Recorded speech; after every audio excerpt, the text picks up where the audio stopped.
Kapangutana, gikan sa Sabadista, nabalhin sa Born-Again, at ang Domingo na Katoliko na. Pero karon nalibog na po siya, mangutana na po, parayon. Una sa nga tanan no, ako si Warren Abalye. Usa ko ka dati nga born again, nibalhin og Seventh-day Adventist. So wala pa ko madungag na katunan sa Seventh-day Adventist, balik na po ko born again. Ang ako lang pangutana Brad Wendell Talibong kaya na ako'y nakapalibog sa akong hunahuna about sa mga batang gagmay nganong gibunyagan na. Kaya sa balaang kasulatan, si Jesus Christ nagpabunyag, 30 naman ang edad. Pero kung atong basa-basahon yun ang Bible, wala may bata dito na gibunyagan kung dili ihalad ngadto sa atubangan sa Dios. Kana og nabay kaduang nagumpunta na ang kung matubag nga mga una. Okay. Tungod kay ang imong pangutana nakabase na sa sola scriptura Bible alone. Remember, even the word Bible alone does not found in the Bible itself. Halimbawa, makabasa ba ka sa Biblia? Makabasa ba ka sa Biblia o sa teksto nga nag-ingon, paligo mo? Wala man. Pero tungod ba kay way mabasang pangligo mo, di na lang ta maligo? Ngayon, nganong ang atong Ginoong Hesus gibunyagan dako naman? Ang bunyag na dawat ni Ginoong Hesus dili ito pagka-Kristyanos.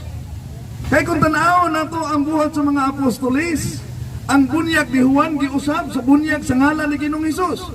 Ang bunyag nga nadawat ni Ginoong Hesukristo ni San Juan, ingon siya pasagdira aron maandam. Gipadayag didto ang misteryo sa Santissima Trinidad. Nga sa Santissima Trinidad, mao na gamiton ang bunyag. San Mateo Kapitulo 28, versikulo 19-20. Bunyagi ang tanang tao sa ngalan samahan, sa anak, o sa Espiritu Santo. Unsa ang sugo, generic term, tanang tao. Ang pangutana, bata, tao ba? Sumala sa Juan Kapitulo 3, versikulo 6, ang gianak sa tao, tao usab. Kung ang gianak sa tao, tao usab. Ug ang bata, tao. Ug ang sugo, ang tanang tao, bunyagan. Therefore, apil ang batas kasuguan. Amen. Nga naman, ingon na nga itong Ginoos Biblia.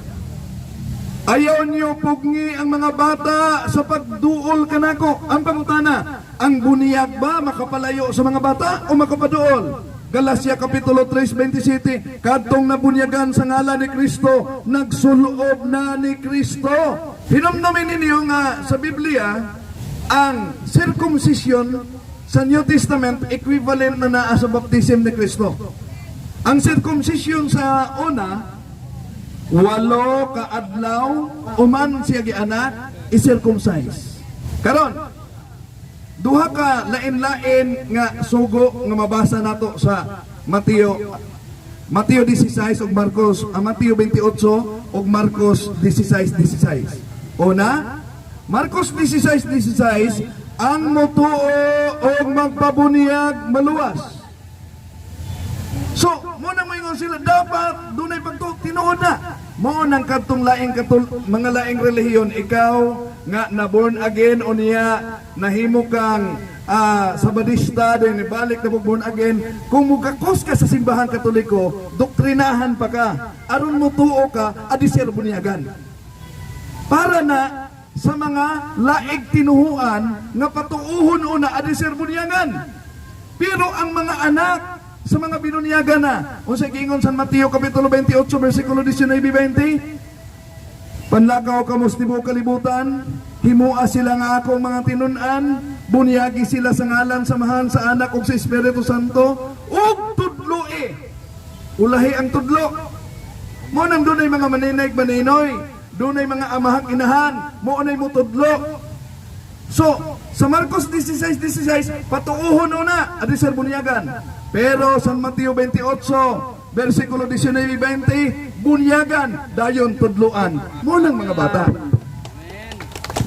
Okay, napakipalapar. Wala na, okay na. Katong halad, ihalad mga. Katong halad, katong kwan ba, mismo ang Diyos nang imo na ihalad ang bata. Unsa man to siya? Sa pagtulunan ng naa siya sa mga Hudyo, unya ang halad nila, doon na pakapin. kung pobre ka, mga tukmo lang ang pagdalon. Pero ang sugo, matag panganay nga anak. Pero kung mo na gisunod sa laing sekta, anong tanan man nilang anak ipanghalad ka panganay may giingon diha. Oh? O niya kawas ba? Kung ang basihan ihandog, ihalad. So therefore, ang bata para nila sa gingharian sa langit ang bata. Ang pangutana, nganong bunyaga nila ug unsang pangidaruna bunyaga nila? Ang bata, buot ba pasabot nga gikas pagkabata mi-expire ang gingharian sa Dios mo ng bunyagan? Wala tay mabasa sa Biblia nga anang idara kinahanglan bunyagan na. Kaya nag-expire ang gingharian. So ang simbahang Katoliko, naniguro gayon. Ang sugo sa itong Ginoo, San Mateo 28:19-20, bunyagi ang tanang tao. O ang bata tao, therefore ang bata apil siya sa kasuguan. Okay, daghang salamat.